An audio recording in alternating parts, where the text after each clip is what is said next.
Thanks. It's sure great to see the kids here. And I have to say, I'm really enjoying your signs. When I stand off to the side and I get to look around and see all your signs, so that's awesome. I really appreciate all your work. Next, I'm going to introduce Marsha Levenge. She is president of Students for Choice at MSU.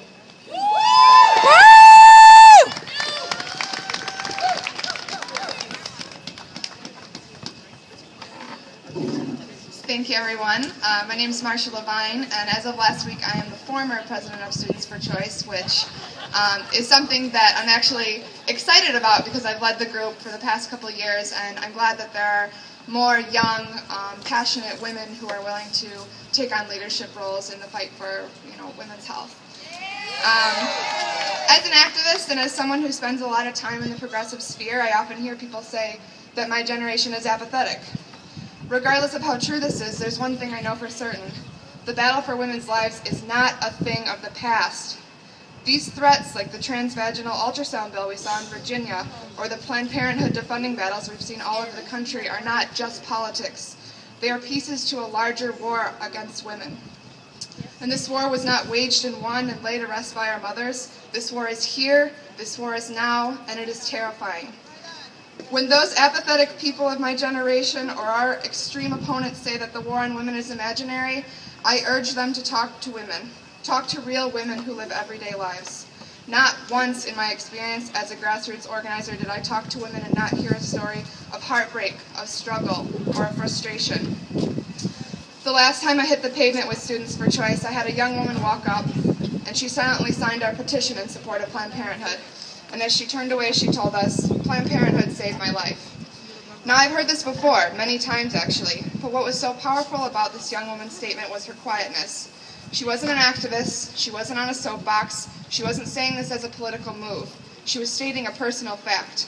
She was humble and grateful and reinforced for me why we should be engaging in this work.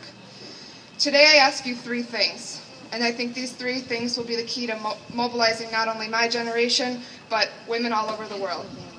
First, come out.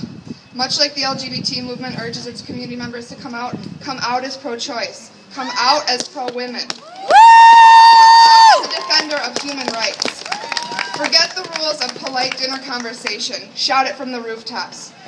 Tell everybody that you meet. Tell your classmates, tell your family, tell your partner, tell your friends, tell strangers. I know this is hard. It's taken me a long time to talk about these issues with my dad, but the more we talk about it, the less that they can ignore us.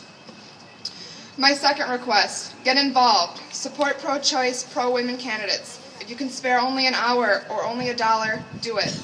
Women make up more than half of this world's population, and I will no longer settle knowing that we are a sleeping giant. Now is the time to wake up.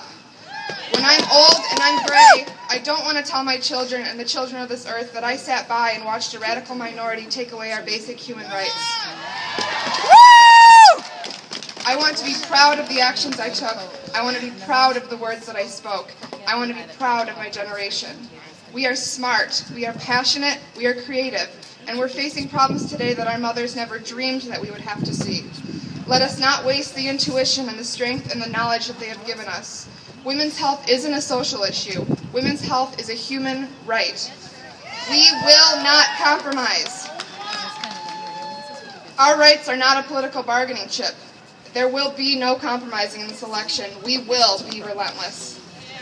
Third, and I think this is the most important thing I'm going to ask of you today, believe in your voice. While I'm not inclined to agree that my generation is apathetic, I'm inclined to believe that my generation is scared. That my generation has been tricked into believing that their opinions do not matter, that their voices are not powerful. And I'm here to tell you that they are. I know this because I once thought the same thing, and after 3 years of support and encouragement from my feminist woman family, I'm here today. And I'm not asking you to fight for somebody else. I'm not asking you to fight simply because it's the right thing to do. I'm asking you to fight because our lives depend on it. Thank you.